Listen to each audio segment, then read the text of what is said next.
preparation midweek for Buffalo. We were able to get a lot of good work done.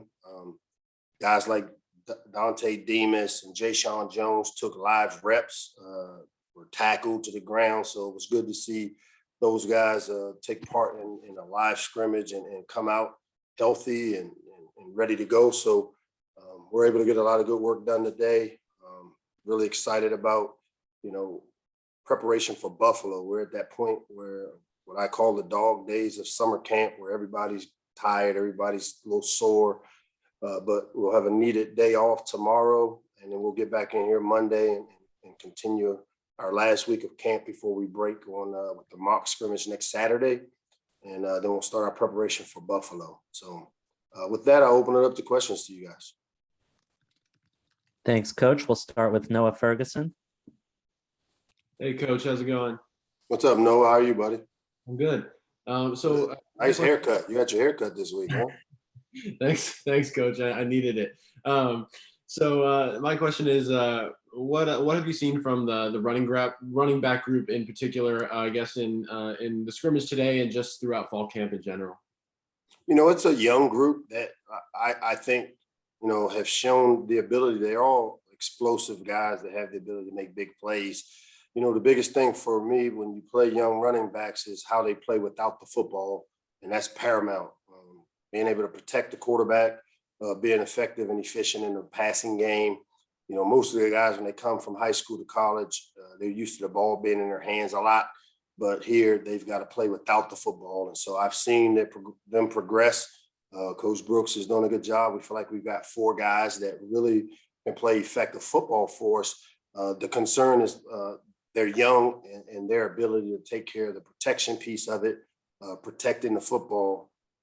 When the ball's in their hand, I think any of the 4 are all capable of being explosive players for us. But, they've continued to show me, I think, as this group continues to mature, there'll be a group of guys that'll give us a chance. We'll go to Ben Dixon. How's it going, Coach? Ben, what's up, man? Not much. Coach, I'm curious, last week you mentioned the special teams unit as something that was an Achilles heel in that scrimmage. Have you seen that unit kind of progress this week and have they performed today? Yeah, I bragged on Chad Ryland in the day. He hit a 58-yard field goal with the strings, which, to me, we like to get those strings turned around. And I'm going to just tell you, this guy is one of the best kickers in the country and probably the best transfer portal pickup we were able to get this year because of his ability to score the ball for us. I saw us make strides in the return game. Deontay Banks had a couple of returns, and a guy like Octavian Smith, one of the younger players that's in the return room for us, did some good things, and the blocking and stuff up front. We are making a commitment to play our best players on these teams because it's really important at the third phase. And it's not third because it's the third most important, but it's one of the 3 phases. It's one of the areas that if we want to make the next step, we've got to be able to play great special teams. And I think our team is embracing that. And so I'm excited to continue to see us progress. We'll go to Emmett Siegel. Hey, Coach. Emmett, what's up?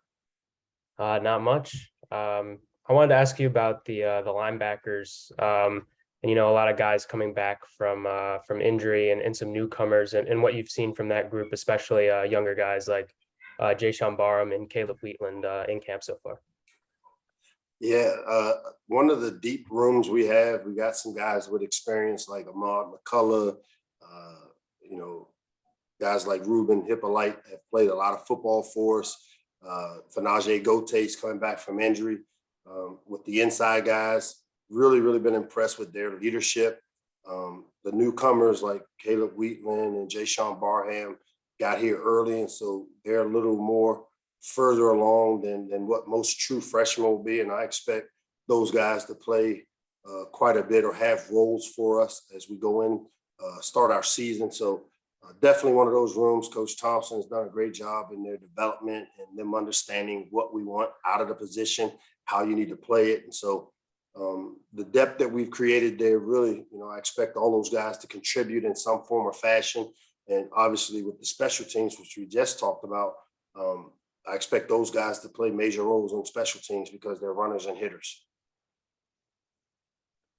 We'll go to Wes Brown. Hey, Coach. Wes, what's up, man? You ain't got your screen on. What's up? Yeah, not much.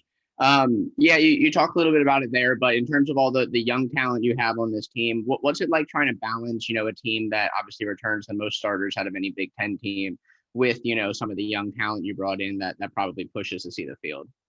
Yeah, that's kind of the ironic piece of it is that we have a lot of returning starters, but the depth behind them are young. And that's where, the way we practice and the way we try to play our players during the course of the year, much like we've done in the past, we play a lot of players. And so I know you guys love to hear about starters, but for me, it's about contributors, guys that contribute every single game in different forms of fashion, whether it's special teams or whether it's on offense or defense. And the meaningful reps they're able to take. The returning starters is a big deal for us because those guys have had a lot of experience and have contributed, the last 3 years quite a bit. But what we've got to do now is we've got these really young, talented players that don't have a lot of experience. And so what you're going to see us continue to do is play a lot of players throughout the course of our season because we're going to need those guys to grow up fast. And as we know, it's a long year. Injuries are part of the game, and we've seen how that has affected us in the past. And we've got to get these guys ready to play. And so we've done everything we can to expedite their growth. Definitely happy with the way some of these guys have come along and progressed. You'll see us play a lot of players early and continue to try to develop them. We'll go to Ahmed Gafir. Hey, Coach, how are you? Ahmed, what up? I know that a lot's been kind of made about, the offense, the returning production, obviously Talia coming back to receiver room kind of through the off season and just kind of, through these first 2 weeks of camp and the 2 scrimmages now. I'm just kind of curious to hear your perspective on maybe where the defense has maybe made strides or kind of shown, signs of growth in your eyes. Yeah, one of the things even today that really showed up for me, and obviously in controlled scrimmages and situational scrimmages, it's as I always say, it's the ebb and flow. But what we like to see is kind of the competitive character that our players will show in game-like situations. And today our defense, the thing that jumped out, and that's without even looking at the tape, is that we really tackled pretty well today. And I was happy to see our safeties get the ball on the ground when it broke out. I love the way we attacked the line of scrimmage. We had different situations, and I like the way our defense showed up today. And typically, defense is a little further along than the offense this time of year because of the volume of things we do. And, as I talk to our offensive staff, when you go in with this much offense because we're installing, as we prepare for Buffalo, we pare it down and really trim the fat on what we want to do. And it allows our playmakers on offense to play faster. But I've been pleased with the way our defense is coming along. Coach Williams and his staff have really done a great job of just putting the players in the best possible positions to have a chance to have success. And to me, to be successful on defense, we've got to obviously limit the big plays and then find a way to create more turnovers. And that's been our emphasis. Does anyone have anything else for Coach? Emmett? Yeah, I kind of wanted to build off that question, and obviously most of the conversation in the quarterback room goes straight to Talia, rightfully so. But I want to ask about, you've definitely discussed trying to build depth at every position and just how the depth looks at the quarterback position. I know you guys bring in some new guys in and have some returners as well. Yeah, we're very fortunate that, obviously with Leah and his experience, but we've got guys in the room like Eric Nigerian, who came in a couple of years ago in the Rutgers game and really gave us a chance to win that game. And I've been really pleased with the way he's progressed. Having a transfer guy like Billy Edwards come in, and Billy, in a short period of time has really put the work in to have a really good grasp of what we do on offense. Been pleased with his progression. And then, David Fouts is another one of those guys, came in as a walk-on and has continued to show that he'll have the ability. And so what we've got to do now, with those guys, and then you add Cam Edge and Jaden Saray. And, today I saw Cam take a huge step forward for us when he went out and had opportunities.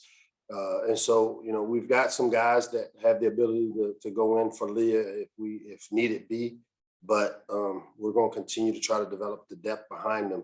Our hope is that we can keep Leah healthy and allow him to go build on some of the things that he did for us last season. We'll take one more from Ben Dixon. Coach, I mean, you mentioned Chad Ryland is probably your best get in the portal this past offseason, but some of the other impact transfers, guys on the defensive side of the ball, Vandarius Cowan, among others, you know, how have they kind of fit into this defense for now that you're a couple scrimmages and only a couple weeks away from Yeah, you know, by singling out Chad is obviously because of the talent there, but that's not to diminish the impact that a guy like VD Vandarius has had with his transfer in, Quayshawn Fuller coming in. A ton of guys have come in and really, as I said, been able to add value to our offense, defense, and special teams. And guys like Vandarius Cowan and his pass rush ability, Quayshawn Fuller, his development. You know, he's one of those tweeners that can rush the passer and then also has size enough to be an effective guy against the run. You know, it's not to diminish any of those guys. Jacob Copeland, obviously, on the offensive side of the ball, you know, complimenting and being a part of that receiver room has added value there. So we've been able, as I said, to use the transfer portal to fill needs and fill holes or voids that have been created. And I've been pleased with all these guys, but obviously with Chad and the job he's done, you know, like I said, hitting a 58-yarder today, you know, balls at the 40-yard line. And you know, we talk a lot about the kick line as we start a drive. So our quarterbacks understand once we get into this kick position where we can score the ball. And for us, it was the 40-yard line. And I said, are you sure? And we got to the 40 and he basically called my bluff and, you know, kick one through from 58 with some room to spare. And it didn't help that the strings were facing him when he kicked it. So I'm really happy with Chad Ryland and his development and the way that we're coming along there on special teams. All right. Thanks, Coach. Thanks, guys. Have a good weekend, man. Thank you. Yes, sir.